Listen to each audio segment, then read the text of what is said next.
town called Zazel, there was a man named Isabella, also known as Alaji Meguru, who became wealthy through hard work and smart business ventures.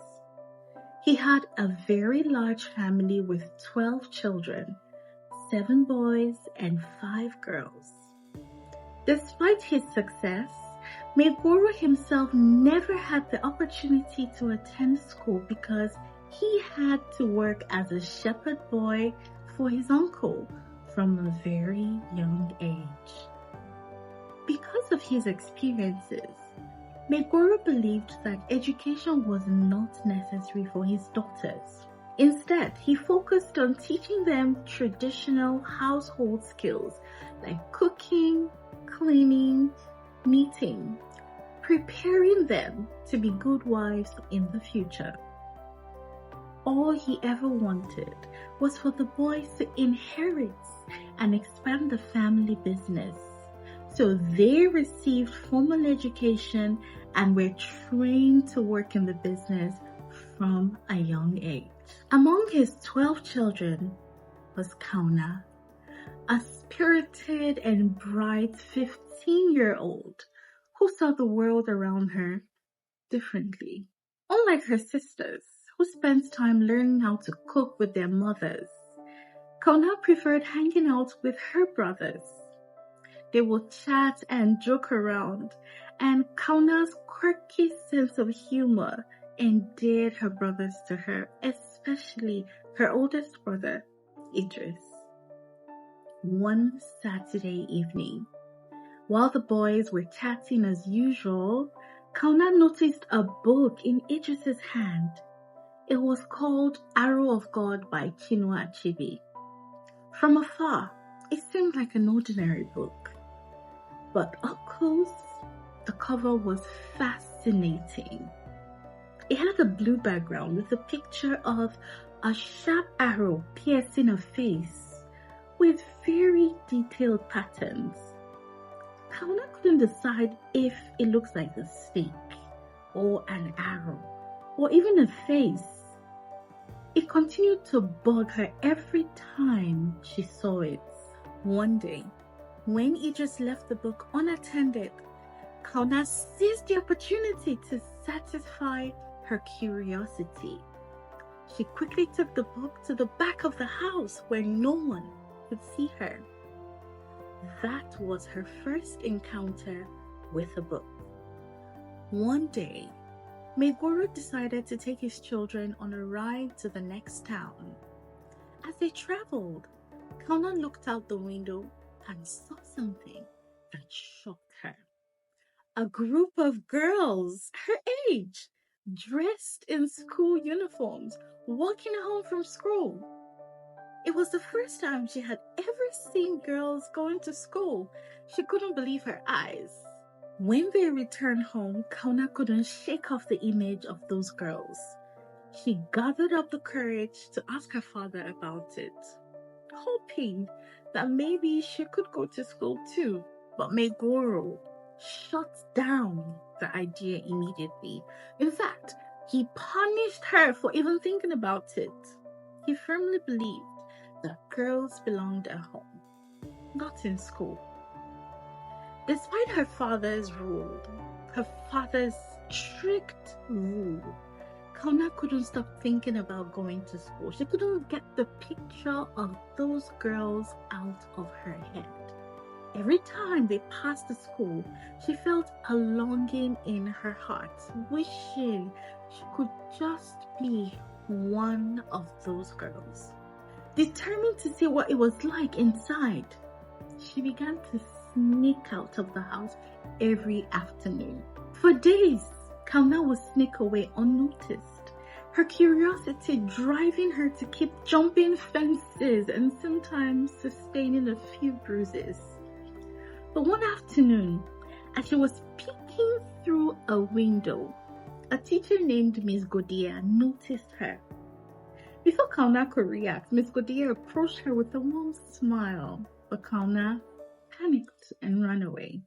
Miss Godia caught up with Kauna the next time she saw her sitting alone outside the school, her eyes filled with a mixture of fear and longing. "Why were you sitting outside instead of coming into the school, my dear?" Miss Godia asked gently, kneeling down beside Kauna. Kauna hesitated, her voice trembling as she explained, I am not allowed to go to school. My father says girls like me belong at home. I can't read or even write because of him."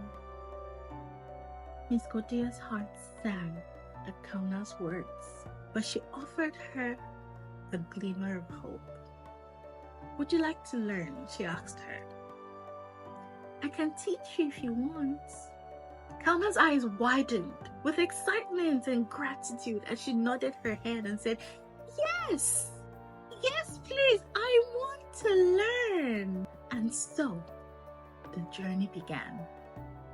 Days turned into weeks and weeks turned into months.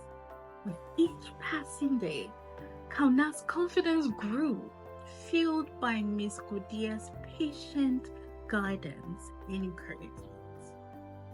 Kauna began to read and write slowly.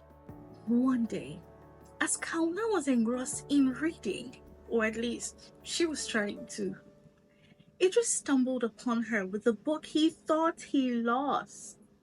Shocked and worried, he chastised her, fearing their father's wrath. But Kauna went on her knees and begged him not to report her, her eyes pleading for understanding. "I could never report you," Idris assured her. His concern was evident in his voice. "But why do you have a book? You can't even read." With a mischievous smile, Kauna traced her fingers over the book in the words, reading the title aloud, "Arrow of God." Idris couldn't believe his eyes, but he listened intently as Kauna excitedly told him about Mrs. Godia. Next day, he accompanied her to meet the teacher, agreeing to bring her to Miss Godia for lessons regularly. As time passed, Kauna progressed. She learned how to read on her own, and Miss Godia noticed this improvement. As Kauna's absences from home became more frequent, the question, "Inane Kauna?" meaning, "Where's Kauna?" echoed through the halls of their house like an anthem.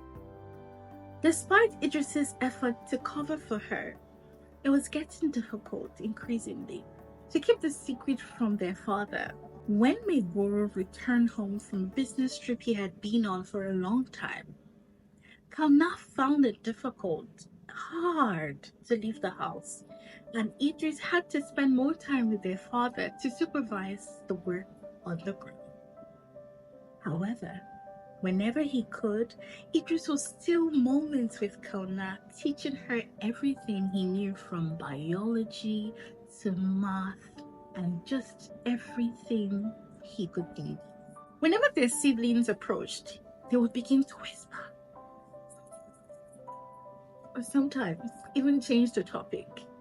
Meanwhile, Miss Godia noticed Kauna's exceptional expressiveness and creativity and thought it wouldn't be a bad idea to sign her up for this essay writing competition. And that she did. One of Megoro's trusted friends stumbled upon Kauna's name on the competition form and immediately looked into reporting her to Megoro. That evening, when Kauna returned home late from seeing Miss Godia, she found her father waiting for her in the living room, surrounded by the rest of the family. In a fit of anger, Meguru hit Kauna with a cane. Despite Kauna's pleas and cries, her father remained unmoved, leaving her injured, in pain, and locked away from everyone else. Someone, please help me. I just want to go to school. Please, Baba, please, let me go to school. She called out, but no one interceded on her behalf. Even her mother was furious. Alaji decided that it was time to find her a husband.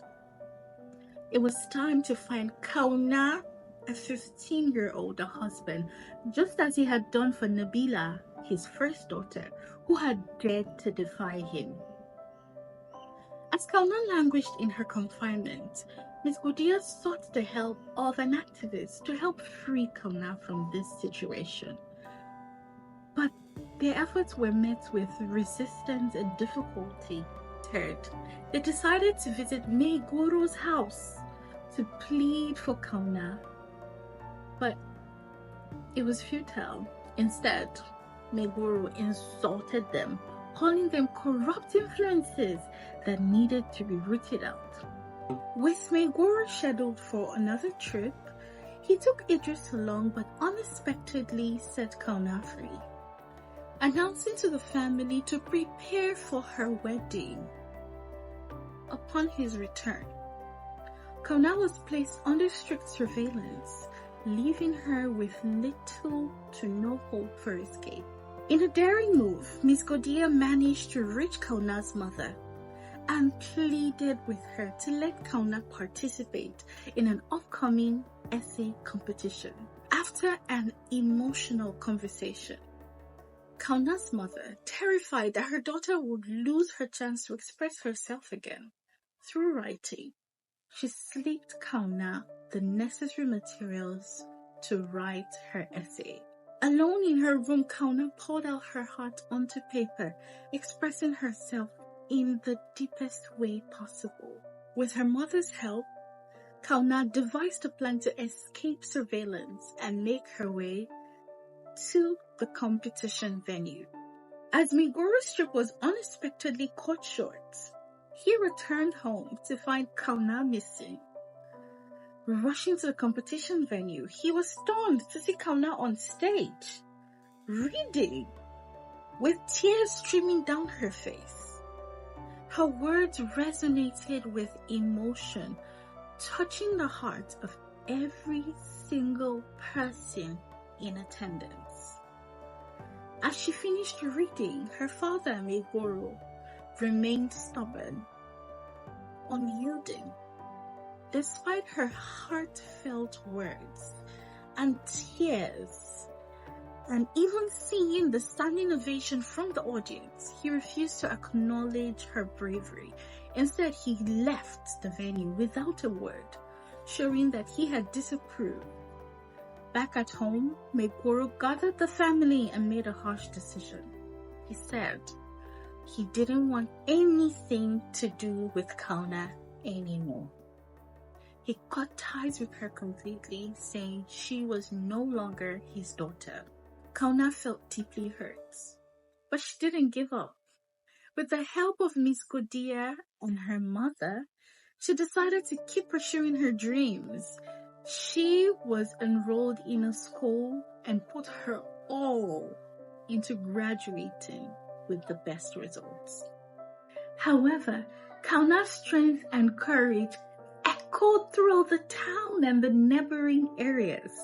Her defiance sparked a wave of girls who were tired of being trampled on and who were ready to speak up and demand their rights to education. Soon, girls in her town and beyond started attending school, breaking free from the confines of tradition. Years later, Kauna emerged as a women's rights activist dedicated to empowering girls and women to pursue their dreams. As she worked on her first book, she received an unexpected invitation to Idris's wedding. Nervous but determined, She returned to Zazao for the first time since she was disowned. As she entered the wedding venue, the silence spoke volumes. Despite the tension, Kauna embraced her mother, who couldn't hold back her emotions.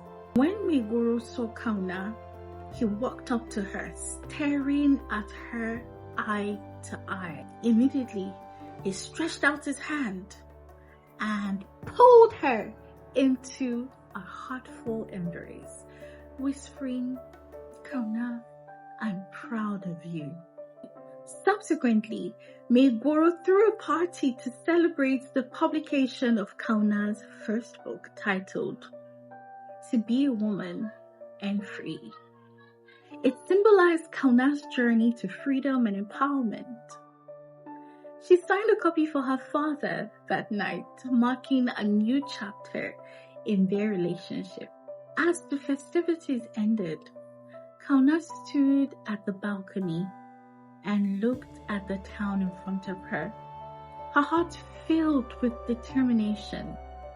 She knew her work was far from over. She vowed to continue her mission, seeking out more girls like her who never got the chance to see the four walls of a school, and champion their right to education and freedom.